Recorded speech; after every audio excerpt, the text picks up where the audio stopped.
Tendemos a ter uma visão sensacionalista do que parece ser um ataque espiritual. Filmes, televisão e cultura popular nos deram uma imagem específica do que aparentemente seria um ataque espiritual. No entanto, o que o mundo percebe como um ataque espiritual e a realidade dos ataques espirituais são bastante diferentes. Seria incorreto assumir que todos os ataques espirituais se parecem com possessões demoníacas em larga escala. Não se parecem. Na maioria das vezes, os ataques espirituais se manifestam de forma muito mais sutil. Eles ocorrem de maneiras inesperadas e despercebidas.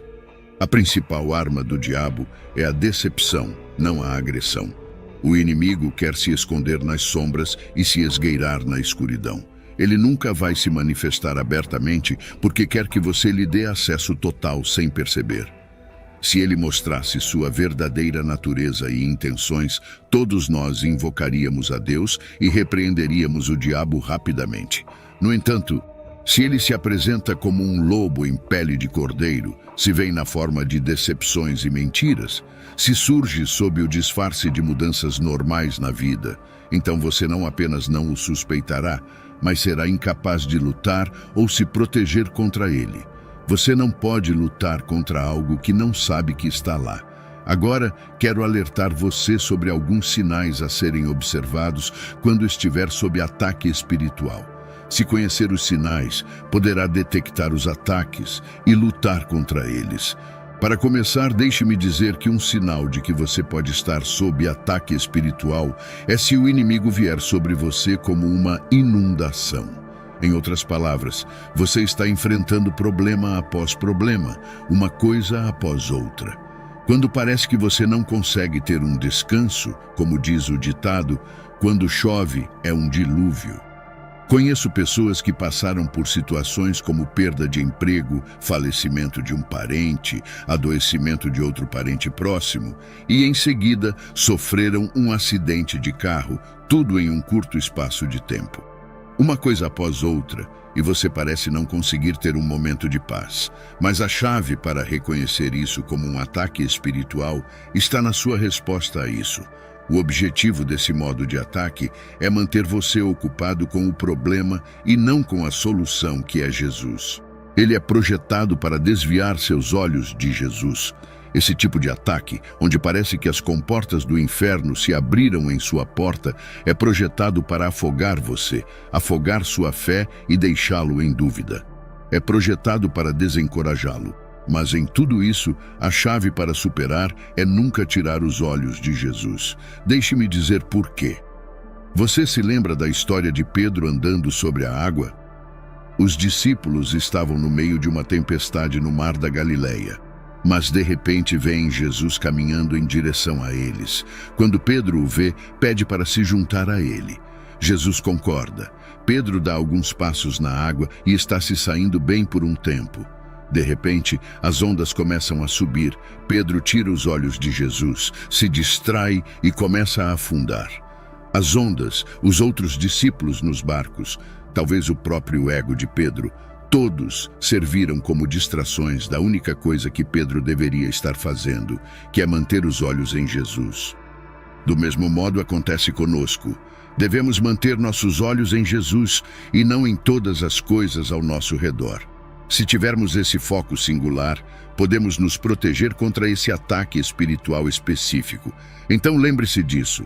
Se sentir que está afundando em uma onda de ataque, mantenha seus olhos em Jesus. Se sentir que está se afogando, mantenha seus olhos em Jesus. Agora, outro sinal de um ataque espiritual é que velhos hábitos e estilos de vida começam a ressurgir. Veja quando, como cristão, você foi batizado, entregou sua vida ao Senhor, mudou seu estilo de vida, fez mudanças significativas. Mas isso é apenas o começo, não o fim. O diabo não vai deixar você ir assim tão facilmente. Não, ele vai lutar para trazê-lo de volta. Nesse modo de ataque, você notará coisas como amigos do passado voltando à sua vida, tentando levá-lo de volta. Certas pessoas ao seu redor começarão a tentar levá-lo de volta a antigos hábitos pecaminosos. Isso é o diabo testando você e tentando fazê-lo deixar tudo que é divino pelos prazeres do mundo. É como a parábola que Jesus conta sobre o agricultor que planta sementes em Mateus 13. Algumas sementes caem em solo cheio de espinhos e, à medida que a planta cresce, os espinhos sufocam as plantas e elas não produzem frutos. Jesus nos diz que isso representa aqueles que ouvem a palavra, recebem a palavra, mas as preocupações deste mundo e a sedução das riquezas sufocam a palavra. Devemos nos proteger contra esse ataque, sendo vigilantes em relação à nossa companhia e permanecendo conectados a uma comunidade de fé. Então, aqui está a coisa. Cuidado com quem está em seu círculo íntimo. Cuidado com a companhia que você mantém. Algumas pessoas realmente vão impulsioná-lo para frente, mas algumas vêm apenas para puxá-lo para trás, e precisamos ser sábios em relação às pessoas ao nosso redor. Outro sinal claro de um ataque espiritual é quando você se encontra isolado ou sendo afastado de relacionamentos piedosos. Isso é uma armadilha do inimigo para tentar isolá-lo e deixá-lo fraco e vulnerável. O inimigo sabe que somos mais fortes juntos.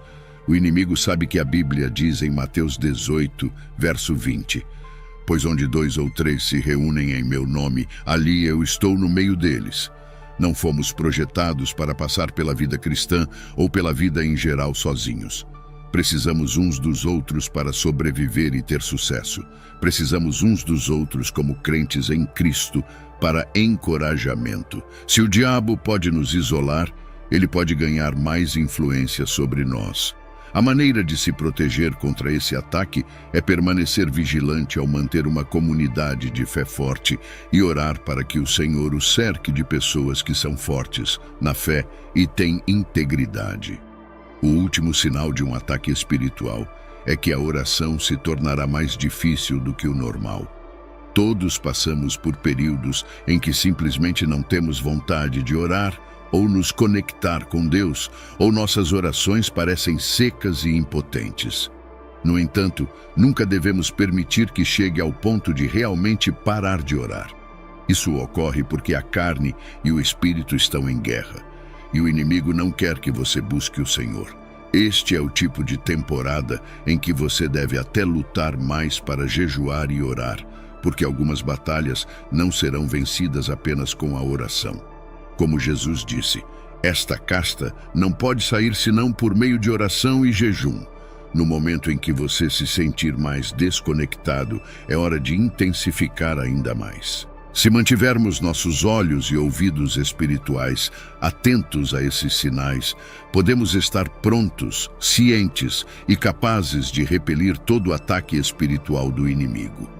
Uma maneira como o inimigo ataca a vida de um crente é através do desespero, depressão e desânimo. Quando Paulo escreveu sua segunda carta à igreja de Corinto, ele havia enfrentado eventos horríveis. 3 naufrágios, sobreviveu a apedrejamento, suportou 5 chicotadas, frequentes prisões e 3 surras. Tudo isso seria suficiente para fazer Paulo cair em depressão e desespero. Isso seria suficiente para deixar Paulo desanimado. Sob tamanha pressão, muitos cristãos teriam caído em um poço de desespero. Mas quero que veja o que a Bíblia diz em 2 Coríntios 4, versos 8 e 9. Em tudo somos atribulados, mas não angustiados, perplexos, mas não desanimados, perseguidos, mas não desamparados, abatidos, mas não destruídos. Pode ser que enfrentemos batalhas e ataques neste mundo, mas podemos confiar em nosso Deus poderoso para ser nosso refúgio em meio a tudo isso. Nestes momentos em que somos lançados de um lado para outro pelas ondas da adversidade, é quando devemos nos preparar para lutar. Este é o momento em que precisamos orar, jejuar e estudar a palavra de Deus para encontrar paz no meio disso tudo. Portanto, durante essas temporadas, nos momentos em que nos sentimos esmagadoramente desanimados e sem forças para continuar, este é o momento em que devemos clamar a Deus. Este é o momento em que devemos buscar forças do Senhor. Este é o momento em que devemos nos apegar ao poder do Espírito Santo. 2 Coríntios 10, versos 3 ao 5 diz: Porque embora andando na carne, não militamos segundo a carne. Porque as armas da nossa milícia não são carnais, mas poderosas em Deus para a destruição das fortalezas, destruindo os conselhos e toda a altivez que se levanta contra o conhecimento de Deus e levando cativo todo o entendimento à obediência de Cristo. Este é um daqueles trechos das Escrituras que realmente coloca as coisas em perspectiva. A Bíblia nos diz aqui que, embora vivamos neste mundo, não devemos lutar nossas batalhas como o mundo. Na verdade, as armas que temos à nossa disposição não são armas físicas, mas observe como a Bíblia diz: pois as armas da nossa milícia não são carnais, mas poderosas em Deus. As armas que podemos acessar como filhos de Deus têm poder divino. São armas diferentes de tudo neste mundo porque são armas celestiais. Ao mencionar a palavra armas, as pessoas geralmente pensam nas armas físicas deste mundo, como um bastão ou uma arma de fogo. No entanto, a Bíblia diz em Hebreus capítulo 4, verso 12, porque a palavra de Deus é viva e eficaz, e mais cortante do que qualquer espada de 2 gumes, e penetra até a divisão da alma e do espírito, das juntas e medulas, e é apta para discernir os pensamentos e intenções do coração. A palavra de Deus é uma das armas que temos como filhos de Deus. É uma arma poderosa e mais cortante do que qualquer espada de 2 gumes. A palavra de Deus é uma arma que você pode usar contra o diabo. Na verdade, é uma arma eficaz contra o diabo. Então, o que a Bíblia quer dizer quando diz: porque embora andando na carne, não militamos segundo a carne?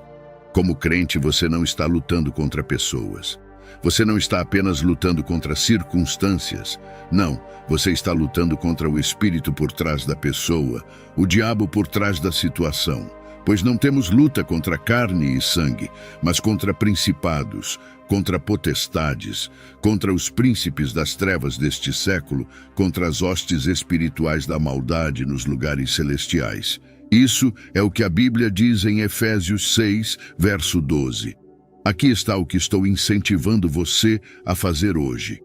Ore pela vitória em todas as áreas de sua vida. Declare as promessas de Deus em todas as áreas de sua vida. Acredite que há poder no nome de Jesus Cristo. Há poder na palavra de Deus e por meio do seu Espírito. Quando oramos, podemos ter confiança de que o Senhor está sempre próximo daqueles que o buscam e clamam por Ele. Acredite que Deus quebrará todos os planos do inimigo. Confie que o Senhor terá a última palavra em todos os assuntos relacionados a você. Os conflitos que você enfrenta, as batalhas que você enfrenta. O Senhor tem a última palavra sobre tudo isso. Então, eu encorajo você, povo de Deus, a confiar em Deus, confiar na palavra do Senhor, confiar em suas promessas, e você terá a vitória. A guerra espiritual é uma expressão que ouvimos muito na igreja, e embora muitas pessoas tenham uma ideia do que seja, muitas pessoas não entendem completamente e, assim, não estão cientes de que estiveram em muitas batalhas espirituais ao longo de suas vidas. O diabo está empenhado em impedir as pessoas de conhecerem a Deus e confiarem nele com suas vidas. As táticas do inimigo diferem dependendo se alguém já é cristão ou não, mas seu propósito final é sempre impedir as pessoas de experimentar o amor de Deus. Agora, deixe-me esclarecer isso para todos que estão ouvindo. A guerra espiritual não é algo a ser temido, porque a batalha pertence ao Senhor. Esta guerra não é uma que lutamos por conta própria, mas permitimos que Deus lute por nós, porque é somente quando fazemos isso que conseguiremos travar uma guerra espiritual vitoriosa. Esta guerra afeta todas as áreas de sua vida. Não há como evitar o conflito.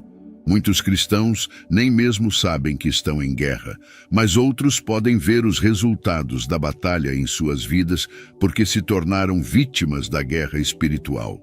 Eles estão desencorajados, deprimidos, oprimidos e derrotados. Outros são vítimas no casamento e na família. Divórcio, conflito e abuso são algumas das cicatrizes de batalha que esses crentes carregam. Deixe-me fornecer algumas informações sobre a estratégia do inimigo quando se trata de guerra espiritual. Existem 4 coisas que o inimigo busca alcançar quando ataca os crentes. Essas 4 coisas são desencorajar, distrair, instigar descontentamento e provocar discórdia. Permita-me detalhar. O inimigo busca desencorajar você de sua fé. O inimigo busca distraí-lo de seu chamado com prazeres mundanos e todo tipo de tentação. O inimigo busca instigar descontentamento em sua vida física. E, finalmente, o inimigo busca provocar discórdia entre você e outros crentes para interromper a unidade do Evangelho. Então, aqui está como você alcança a vitória. A Bíblia nos diz que Jesus frequentemente se retirava para lugares solitários e orava. É importante dedicar tempo regular sozinho com Deus, de preferência o mais livre possível de distrações. Jesus queria dar toda a sua atenção a Deus e passar tempo com seu Pai Celestial. Se até Jesus precisava se retirar das multidões e de seus amigos para ficar sozinho com Deus, e Jesus é Deus, quanto mais seus seguidores precisam fazer o mesmo. A oração é uma poderosa arma para a guerra espiritual. A oração é você entregando suas batalhas a Deus. Você está chamando-o para se envolver na batalha por você. Diante das batalhas espirituais que enfrentamos, é essencial lembrar que as armas que possuímos como filhos de Deus são poderosas e divinas. Devemos confiar na oração, na palavra de Deus e no poder do nome de Jesus para obter vitória em todas as áreas de nossas vidas. A guerra espiritual não deve ser temida, pois o Senhor luta por nós. E é somente ao nos retirarmos para buscar a presença de Deus que encontramos força e direção. Ao permanecermos firmes na fé, declarando as promessas divinas, podemos resistir às táticas do inimigo. Que cada um de nós se empenhe em manter a unidade do Evangelho, confiando na fidelidade de Deus para vencer todas as batalhas. Lembre-se que, na busca pela vitória espiritual, o Senhor tem a última palavra sobre nossas vidas. Que a paz e a graça do Senhor estejam conosco enquanto continuamos a caminhar em fé e confiança. Queridos irmãos, estamos vivendo no meio de uma geração perversa, torta, imoral, desonesta e não confiável. Você precisa ser salvo disso. Você precisa sair disso. Você precisa ser mudado. Você precisa ser diferente. E hoje, se você deseja se reconciliar com nosso Salvador Jesus Cristo por ter se afastado dos caminhos ou quer iniciar uma nova jornada rumo à salvação eterna, comente aqui embaixo: eu te aceito, Senhor Jesus, como meu único e suficiente Senhor e Salvador da minha vida. Até a próxima.